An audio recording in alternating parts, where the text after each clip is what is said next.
Thank you, Miles.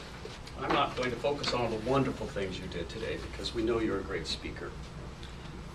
The first thing that comes to mind are the two props.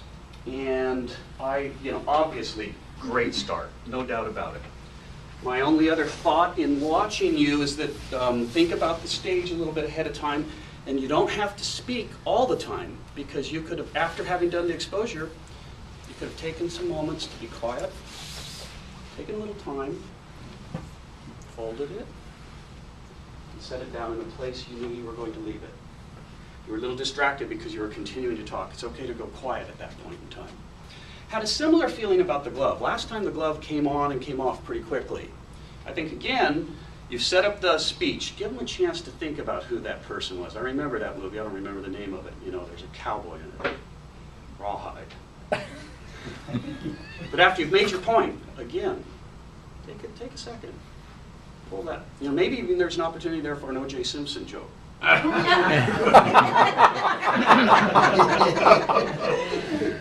glove fits. What does that mean?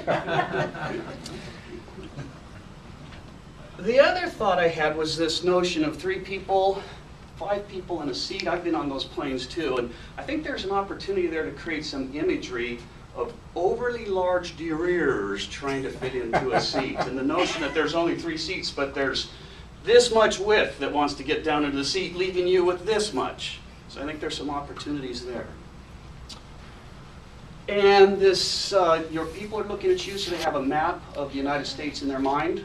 I have to get it backwards, you know, but you're going from this coast over to this coast, which then gives you an opportunity later on in the speech to position yourself, well, midway there.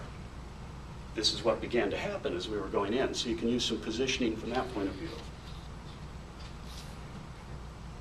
I very much like the palm up. I don't even remember the language. I'm so focused on verbal part. I don't remember where you did that, but the palm up was very strong. I think, however, the thing that really came to me, there was 2 things that really came to me. One is to get a very clear metaphor of what you mean by stress, which I suggest is the heart. I'm not sure about time, though, because time you could use the brain, and that's a good fit. But later on in the speech, you also did with respect to time with your hands that really worked well, which is this sequencing. And I think that's really important because you got to the end where you were trying to pull it together, and you used your 2 fists.